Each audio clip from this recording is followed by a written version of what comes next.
Akron is home to the second largest Nepali refugee population. Along with Congolese residents, these groups are actually curbing Akron's population loss. Highland Heights is located here in the 11th district, where Chantel Brown is facing off in a rematch against Nina Turner.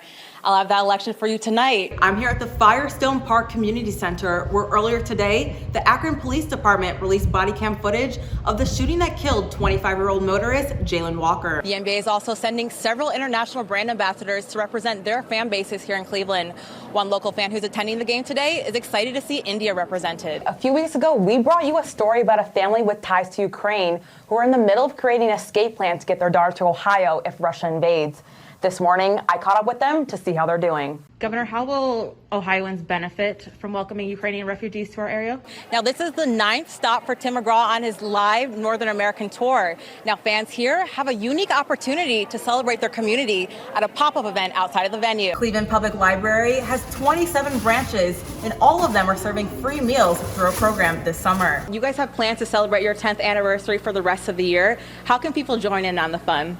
She says this isn't the only Great Lakes region that she's helping to keep safe. The Parade of Sales is taking place behind me. This parade officially kicks off a weekend of festival fun. Over 10 nationalities will be represented here at the festival. Donna, what tips do you have for someone who might be grilling today? Around 30,000 kids in Cuyahoga County are already enrolled. The event honors all of the achievements of Ohio's Asian community. Now, if you're interested in joining one of her donation-based classes, she says to reach out to her through Facebook. Toys played an important role in how kids see the world. Using this box, a group of Asian American women in Cleveland are coming together to elevate their culture this holiday season. And for $25, they'll get a pierogi and other Ukrainian food, all for peace. Although Trauma is about to celebrate 1 year in remission, he says he's going to continue to look up to Luca. You've met him several times. What does it mean to keep on staying in touch? Oh, it's great since day one. Now, staff from the committee say they are grateful for partnerships with groups like Project Siva. Have you ever wanted to take a trip around the world all through a sip of coffee? Veterans and their families are all invited. Thanksgiving dinners date back hundreds of years for Americans. The Appledore 4 is one of 7 ships that will be in Cleveland this weekend. And just 2 days after, and a couple spins later, Edna's dream for her ensemble will come true right on this stage.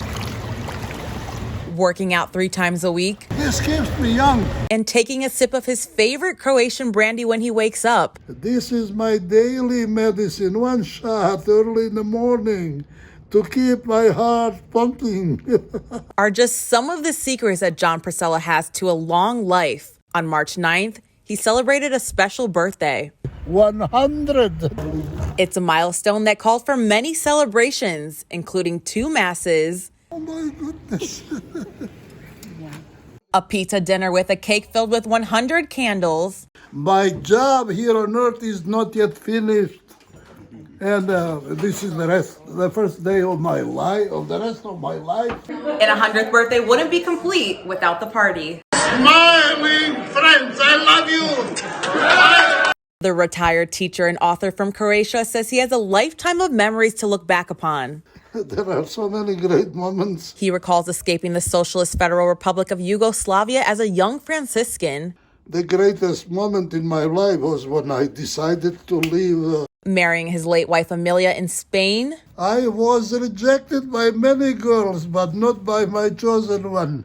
She fell in love with me, so to speak, at first sight. And being papa to his 4 kids and 8 grandchildren. The family is the heart of the society. It's a fortunate and fulfilling journey that Priscilla credits all to his Catholic faith and a sacred devotion to his muse. I would dedicate it, every moment of my life, to the mystery of Saint Joseph. Their ideals that the centenarian says he'll carry with him even if he lives another 100 years. For Spectrum News, I'm Jade Nash. I'm not just sitting in any ordinary van, but a van that could save a life and potentially bring an end to human trafficking. Tracy Grosso has a special passion for women's empowerment. She's placing heart-shaped notes into care bags for victims of sex trafficking. Each of them says, "You are loved." They're handwritten. Grosso is the program coordinator at Renee Jones Empowerment Center. She's heading out to distribute care bags at the group's first pop-up installation of their Project Red Core Night Out street outreach event. a program that provides resources to people in need. Right now, we are heading to West 73rd in Lorraine. These bags are full of toiletries, and there is toothbrushes, deodorant, things like that. Grosso rides with Renee Jones, the founder of the center, who drives their outreach van around the city. She says the area that they are targeting tonight is underserved and at risk. It's the highest area of prostitution in the city of Cleveland.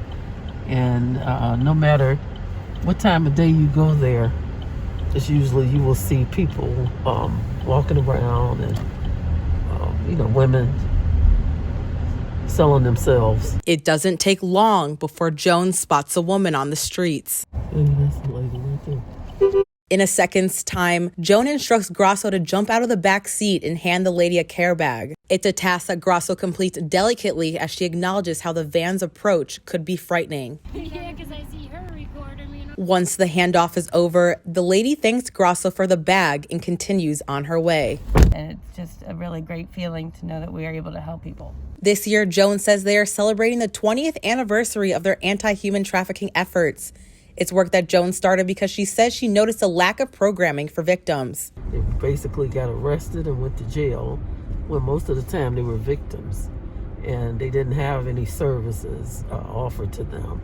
No one was really talking about human trafficking or believing that something like that existed in our communities. Jones says outreach and education on human trafficking are vital because anyone could fall prey to this crime. And some of the warning signs is, if you have a kid that was generally outgoing, this is just one example, and all of a sudden they're withdrawn, they're isolated, they don't want to be with the family anymore. Because one of the things that traffickers do is to isolate the individual, and they want to be the one that provides everything that person is going to need. Jones says the group plans to do more street outreach and pop-up events with the goal of ending human trafficking in Cleveland. Realistically, when you have something like this where people are making billions of dollars, it'll probably be something that exists.